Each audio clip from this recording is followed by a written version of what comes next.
Miss Barbie Porteza, totoo nga ba na dahil kay Mr. David Licauco kung bakit madaling naka-move on ang lahat na yan? But before that, if you haven't subscribed yet to my YouTube channel, please don't forget to like, share, and subscribe at hit mo na rin ang notification bell for more showbiz updates.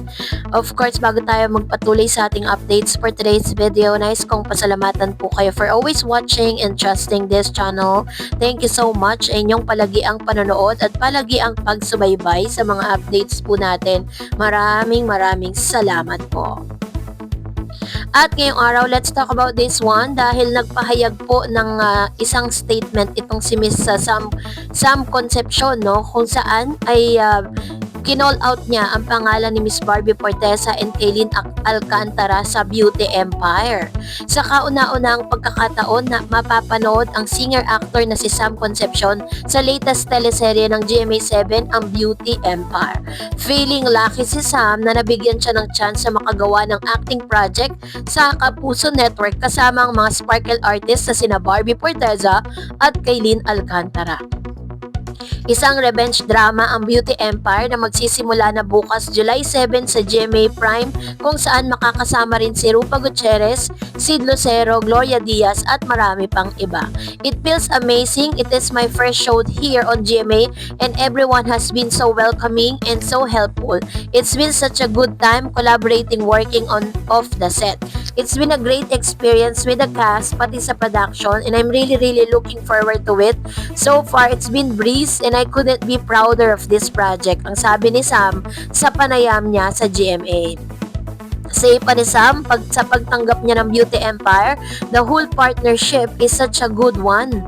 I just feel super proud to be part of this, pushing boundaries, creating new content. A lot of people will love quality content that we could all love and enjoy. Doon siya naiiba. It's the storytelling, it's in the way it looks in the actor. Altogether, it creates a beautiful piece na magugustuhan ng maraming tao. Yan po ang ilan sa mga sinabi ni Mr. Sam Concepcion. Paglalarawan naman niya kina Barbie at Kaylin bilang co-star, they're very talented actors. Ultimately, that's your wish for in-scene partner sa mga castmates mo. And best case scenario talaga is to have talented actors, thinking actors just like lovely human being and good people. And we get that here on set, sabi pa ni Sam.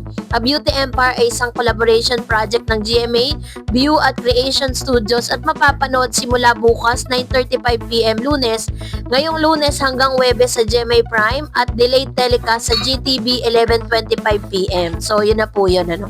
Pero ito na, dahil pinag-uusapan pa rin at talaga namang ang dami po nating napulot, ano, dun po sa interview na naganap between Miss Tony Talks or Tony Gonzaga and Miss Barbie Porteza, kung saan hindi na nga nakaiwas si Barbie Porteza sa pagtatanong tungkol sa kanyang past relationship. Noong Lunes, July 7, 2025, muling binalikan ni Barbie Porteza, kilala bilang Kapuso Primetime Princess, ang kanyang emosyonal na paglalakbay matapos ang matagal at 7 taong relasyon sa aktor na si Jack Roberto. Sa isang isinagawang panayam kasama si Tony Gonzaga sa YouTube channel nito noong July 6, ibinahagi ni Barbie ang kanyang pag-iisip at tahimik na paraan ng pagharap sa kanilang paghihiwalay. Sa madaling sabi, napaka-healthy ng relationship nila kaya hindi masakit ang kanilang paghihiwalay. Hindi ito isang madramang buwayan kundi isang pinag-isipang desisyon na naglantad sa kanilang personal na paglago. Sabi po ni Miss Barbie Porteza, isa sa mga paglalarawan niya, sabi niya, not as painful ang bunga ng healthy na relasyon. Sabi niya, hindi naman daw ganun kasakit. Sabi niya, I'm happy the transition was smooth. Breaks up are supposed to hurt, right? But for me, it wasn't that painful. It is just how healthy the relationship was. Pagsasabi niya na hindi ganap na nasaktan dahil bukas at mature ang dynamics nila ni Jack. Ito ay isang kakaibang pananaw sa isang malaking breakup. Maraming tao ang inaasahan na masakit ang paghihiwalay, pero sa kaso ni Barbie, ipinakita na posible ang mahinahong paglisan lalo na kung may respeto at pag-unawa. So dahil po sa kanyang mga sagot na ito, hindi po mawawala sa mga fans si Barbie at ni David Licauco na sinasabi nilang hindi nga raw masyadong masakit para sa part ni Miss Barbie Fortesa ang paghiwalay niya ng kanyang past relationship dahil meron daw David Licauco na nakapaligid dito kay Miss Barbie Fortesa. Pero paglalarawan naman ni Miss Barbie sa isang makabuluhang punto, sinabi niya na sa panayam niya kay Tony na napakalaga ng self-prioritization at pagkilala sa sarili outside of relationship. Dapat may identity pa rin ng isang tao kahit may karelate siya para makahabol sa sariling pag-unlad. Ito ang nagpapatunay na naging growth-centered ang relationship nila. Hindi lang romantiko, kundi pantao dahil natuto silang magtrato ang sarili bilang iisang tao, hindi manggagalaw bilang isang bahagi lamang ng tambalan. So yun yung kanyang mga pinoint out dun po sa kanilang paghihiwalay. That's the reason why sinabi niyang hindi masyadong masakit. Pero sa isang fashion police no na isang post kung saan ang dami pong nag-reply, ang dami pong mga nag-comment, sabi ganon, di siguro ganon kamahal si Jack kaya madaling naka-move on. Okay na din, di ka gaanong invested sa partner para di masakit pag nag-break. So ganon yung mga yun yung mga sinabi ng mga netizens. Sabi pa ng isa, I like Barbie kahit sabihin pa na mukhasim siya pero magaling siya umarte sa generation nila. Hindi rin siya nababalita ang pawalwal, family-oriented at walang issue ng attitude. Pero dapat kung may grateful man sa kanya, si David yon dahil binuhat siya ni Barbie ala Hedelin Diaz talaga. Maria Clara at Ibarra ang best show ni Barbie for me ever.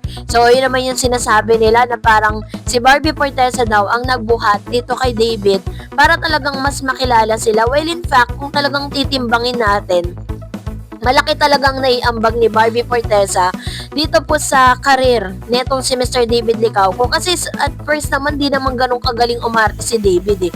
But because pinapakita ni Barbie Fortesa how good actress she is, syempre na-challenge po si David no doon sa mga nakikita niya. That's the reason why talagang ginalingan niya.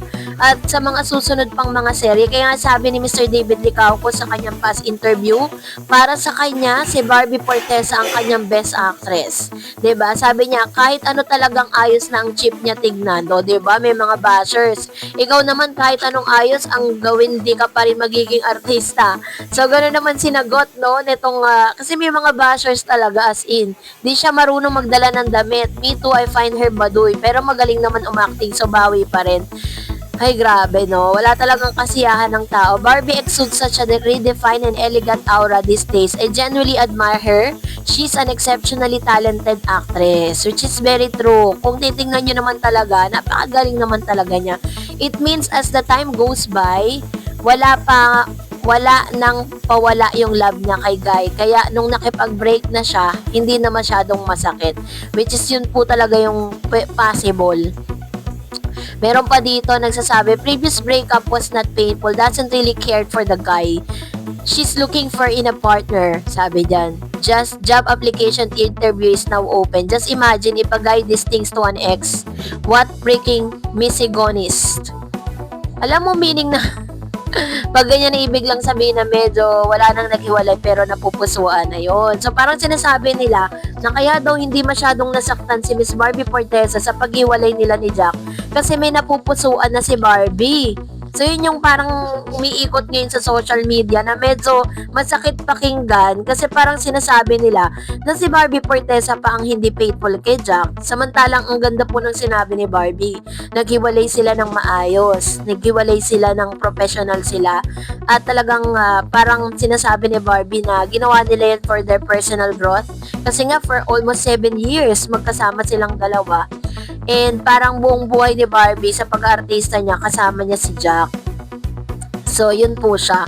Kaya naman wag na natin masyadong intrigahin pa si Barbie patungkol dyan. Kung may napupusuan man siya, kaya sila naghiwalay, well, that's Barbie's heart. Di naman natin siya pwedeng i-force. At hindi natin siya pwedeng masisi, diba? Kasi kahit naman talaga sino mapufall kay David sa pagiging caring nito. So, that's it for today. For more videos and updates, please don't forget to like and subscribe. And please don't forget to follow my Facebook page, The REDS TV. God bless everyone!